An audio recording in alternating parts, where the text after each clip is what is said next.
Assalamualaikum, namaste, sat shri akal. Welcome back to you on YouTube channel. This is me Saima Pirzada and you are watching Saima Pirzada Direction channel. तो कैसे हैं आप लोग?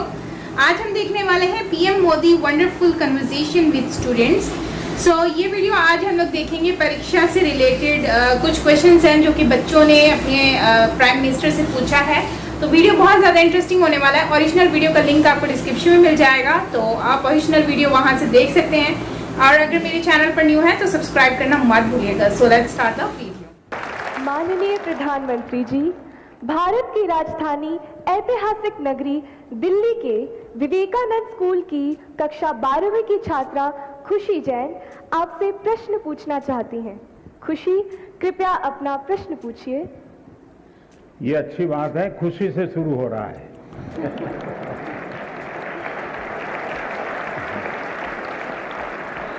और हम भी चाहते हैं कि परीक्षा पूरी होने तक खुशी ही खुशी रहे। माननीय प्रधानमंत्री महोदय, नमस्कार। मेरा नाम खुशी जैन है। मैं कक्षा 12वीं विवेकानंद स्कूल आनंद विहार दिल्ली की छात्रा हूँ। मान्यवर, मेरा प्रश्न है, जब हम घबराहट की स्थिति में होते हैं तो परीक्षा के समय हम तैयारी कैसे करें? धन्यवाद। धन्यवाद खुशी। मान्यवर, साहित्यिक परंपरा के परिप्रेक्ष्य में अत्यंत समृद्ध प्रदेश छत्तीसगढ़ के बिलासपुर के कक्षा 12वीं के छात्र ए श्रीधर शर्मा कुछ इसी तरह की समस्या से जूझ रहे हैं। वह उत्सुक है प्रधानमंत्री जी के समक्ष अपनी बात रखने को। श्रीधर, कृपया अपना प्रश्न पूछिए। नमस्कार माननीय प्रधानमंत्री महोदय, मैं ए श्रीधर शर्मा दक्षिण पूर्व मध्य रेलवे उच्चतर माध्यमिक विद्यालय नंबर 1 बिलासपुर छत्तीसगढ़ के कक्षा 12वीं आर्ट्स का छात्र हूँ। महोदय, मेरे प्रश्न कुछ इस प्रकार हैं। मैं परीक्षा संबंधी तनाव से कैसे निपटूं? अगर मेरे अंक अच्छे नहीं आए तो क्या होगा? अगर मुझे अपेक्षित अंक प्राप्त नहीं हुए तो क्या होगा? और अंततः अगर मेरे ग्रेड अच्छे नहीं आए तो मैं अपने परिवार की निराशा से कैसे निपटूं? धन्यवाद Shridhar. From the land where the Sabarmati Sant Mahatma Gandhi ji started his Satyagraha movement, I invite Kenny Patel, a class 10 student of Vadodara, who earnestly seeks your guidance on similar challenges faced by her. Kenny, please ask your question. Greeting Prime Minister sir. My name is Kenny Patel. I am from Treehouse High School, Vadodara, Gujarat, from class 10th.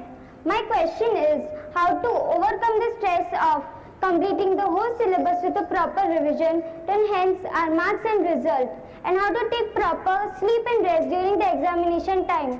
Thank you, sir. Thank you, Kenny. माननीय प्रधानमंत्री जी, खुशी, श्रीधर शर्मा तथा केनी पटेल परीक्षा के तनाव से व्यथित हैं। उन्हीं की तरह देश भर से अनेक विद्यार्थियों ने एग्जाम स्ट्रेस से संबंधित प्रश्न पूछे हैं।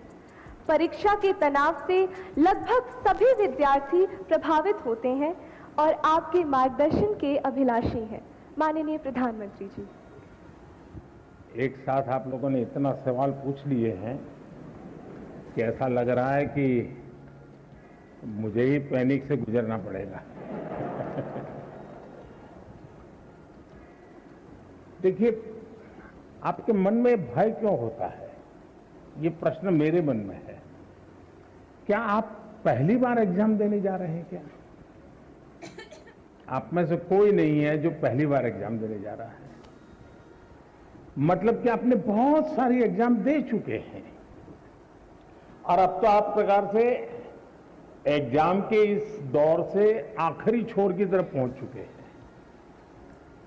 इतना बड़ा समंदर पार करने के बाद किनारे पर डूबने का डर, ये तो दिमाग में बैठता नहीं है। तो पहली बात है कि आप मन में एक बार तय कर लीजिए कि परीक्षा जीवन का एक सहज हिस्सा है। हमारी विकास यात्रा का छोटे छोटे पड़ाव है और उस पड़ाव से हमें गुजरना है। हम गुजर चुके हैं। जब इतनी बार हम एग्जाम दे चुके हैं, एग्जाम देते देते देते एक प्रकार से हम एग्जाम प्रूफ हो गए हैं, और जब ये विश्वास पैदा हो जाता है तो ये नहीं, आने वाली किसी भी एग्जाम के लिए ये अनुभव अपने आप में आपकी ताकत बन जाते हैं। इसे आपके इन अनुभव को, जिस प्रक्रिया से आप गुजरे हैं, उसको आप कतई छोटा मत मानिए। दूसरा, ये आपके मन में जो पैनिक होता है, क्या ये तो नहीं है कि प्रिपेयर्डनेस में कमी है?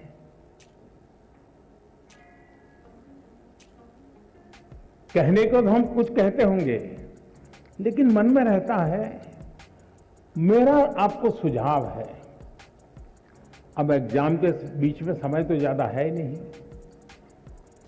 इस बोझ को जीना है कि जो किया है उसमें विश्वास भर करके आगे बढ़ना है।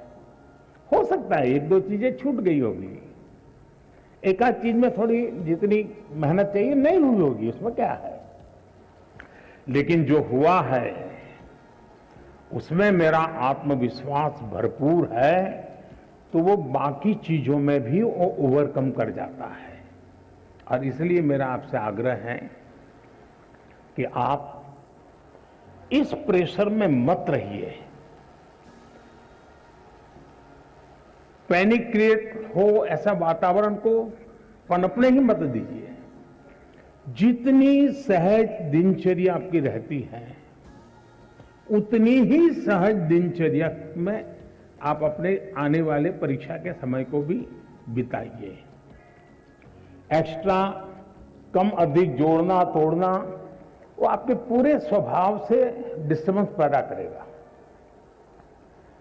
वो ये करता है तो चलो मैं भी ये करूं, मेरा एक दोस्त ऐसा करता है इसलिए उसको अच्छे मार्क्स आते हैं, मैं भी वो करूं। आप वो कुछ मत कीजिए जो आपने सुना है, आप वही कीजिए जो इतने समय से आप करते आए हैं, और उसमें आप विश्वास भरिए। मुझे पक्का भरोसा है आप पर कि आप बहुत सरलता से, उमंग से, उत्साह से, एक फेस्टिवल मूड में एग्जाम दे पाएंगे और सफल होकर रहेंगे।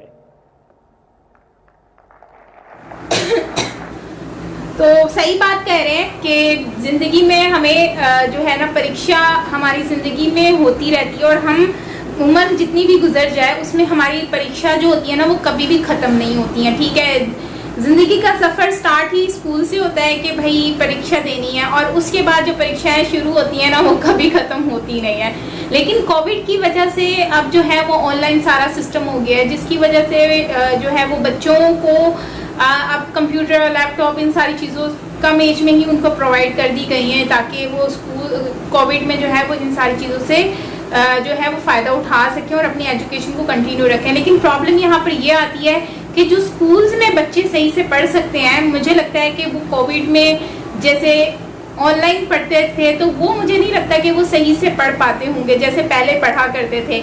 तो मुझे लगता है स्कूल की लाइफ एक आपको एक्टिव बनाती है, आपकी लाइफ को स्मूथ बनाती है।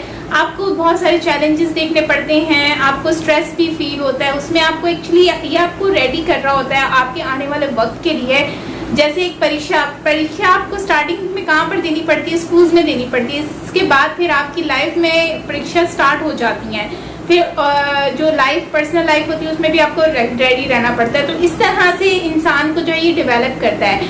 तो मुझे लगता है कि बहुत ही अच्छा वे था इस क्वेश्चन को रेज करना। और बाकी ऑनलाइन पढ़े या ऑफलाइन पढ़े, लेकिन मेरी नज़र में इंसान को नेट को बहुत ही पॉजिटिव वे में इस्तेमाल करना चाहिए, क्योंकि आजकल इस तरह के कंटेंट आपको सोशल मीडिया पर मिल जाते हैं, नेट में मिल जाते हैं, जो कि आपको मेंटली भी डिस्ट्रॉय कर सकते हैं और आपकी लाइफ को भी ख़राब कर सकते हैं। सो इस तरह की चीज़ों से दूर रहें। और मैं समझती हूँ कि फेसबुक और इंस्टाग्राम और इस तरह की आईडीज से तो बिल्कुल ही दूर रहना चाहिए, और आप जो आपको एक सॉफ्टवेयर दिया गया है आप उसी को ही यूज़ करके अपनी एजुकेशन के लिए नेट को पॉजिटिव वे में इस्तेमाल करें तो वो ज़्यादा बेहतर है। अच्छा, इसके साथ साथ अगर हम देखें तो नरेंद्र मोदी जी ने जो लोगों के साथ और स्पेशली बच्चों के साथ उनकी मैंने अट्रैक्शन देखी है, इंटरेक्शन देखी है, बहुत अच्छा लगता है। इस तरह से जब प्राइम मिनिस्टर अपने बच्चों के साथ अपने फ्यूचर, ये बेसिकली बच्चे स्टूडेंट नहीं है, ये कंट्री का फ्यूचर है, आने वाले वक्त का फ्यूचर है, तो इससे भारत के लिए ही अच्छा होगा। अगर इनकी अच्छी ग्रोथ होगी तो आने वाले वक्त में भी अच्छा मतलब देखने को मिलेगा। तो नरेंद्र मोदी जी ने जैसे इनके साथ अपना वक्त गुजारते हैं, इनके साथ प्यार करते हैं, मोहब्बत करते हैं, तो वो एक काबिल तारीफ है। इससे क्या होगा, आने वाला वक्त बहुत ही अच्छा होगा पॉजिटिव वे में। तो यस, ये था हमारा आज का वीडियो और मुझे बहुत अच्छा लगा जब नरेंद्र मोदी जी इनसे मिले, इनसे बातें की, इनके साथ जो है हंसने और इनके सवालों के जवाब दिए। तो जाहिर सी बात है, जब बच्चे अपने प्राइम मिनिस्टर से मिलते हैं तो उनको तो अच्छा ही फील होता होगा कि देखो ये हमसे मिले हैं नरेंद्र मोदी जी। फिर एक उनके अंदर से हिचकिचाहट खत्म हो जाएगी, डर खत्म होगा, ताकि वो आने वाले वक्त को जो है वो अंदर से मतलब स्ट्रॉन्ग हो इतने कि हर किसी से बात कर सकें। तो ये चीज़ भी होती है। और दूसरा कि एजुकेशन के ऊपर बात की लड़कियों के लिए, तो वो मुझे बहुत अच्छा लगा। पीएम ने कहा कि भाई लड़कियों को भी उतना ही प्रेफर करो, रेफर करो जितना कि आप लड़कों को करते हो। तो लड़का अगर 19 लेकर आता है तो लड़की 20 लेकर आएगी, क्योंकि और यही सच है, लड़कियां बहुत अच्छे मार्क्स लेकर आती हैं, लड़कों से ज़्यादा अच्छे मार्क्स लड़कियां लेकर आती हैं। इस बात पे आप लोग एग्री करें या ना करें वो तो कमेंट में बताएंगे आप। बट लड़कियां जो है ना वो थोड़ा इंटेलिजेंट होती हैं एजुकेशन के हिसाब से, लड़के जो है काम के हिसाब से बहुत ज़्यादा इंटेलिजेंट होते हैं और थोड़ा थोड़ा फ्लर्ट में भी। एनीवेज ओवरऑल जो है ना अच्छा है ये लड़कियों के लिए कि हाँ, पहले दौर में तो लड़कियों को इतनी वैल्यू नहीं दी जाती थी, उनके लिए बात नहीं की जाती थी, लेकिन अब प्राइम मिनिस्टर इस तरह की बातें बोल रहे हैं तो ये एक बहुत ही अच्छी बात है। इससे जो है ना प्यार मोहब्बत बढ़ता है बच्चों के और लड़कियों के दिलों में ना, एक अपने माँ बाप के लिए, अपनी फैमिली के लिए, उन सब के लिए रिस्पेक्ट और मजीद बढ़ जाती है जब वो लोग उनके राइट के लिए बात करते हैं। तो आज वही चीज़ हमने इस वीडियो में भी देखा जो कि नरेंद्र मोदी जी ने लड़कियों की एजुकेशन के ऊपर भी बात की है, जो ये अच्छी बात है। और इसी वजह से आज हम देख रहे हैं कि इतनी ये मार्केटिंग फील्ड में और बिजनेस में आप देखें वुमेन्स कितनी ज़्यादा इन हो चुकी हैं और अपना कंट्री का नाम भी रोशन किया। आप सीईओज देखें कितने लोग हैं जो कंट्री का नाम रोशन करके बैठे हैं। तो उसमें काफ़ी फीमेल्स हैं, जैसे पेप्सी की एक फीमेल सीईओ थी, वो भी इंडियन नहीं थी। इस तरह से बहुत सारी फीमेल्स हैं जो कि इंडिया का नाम रोशन कर रही हैं ना। तो इसी तरह से ही होता है। तो खैर आपका क्या कहना गाइस, कमेंट सेक्शन में ज़रूर बताना। वीडियो को एंड करते हैं। Till then take care, bye bye.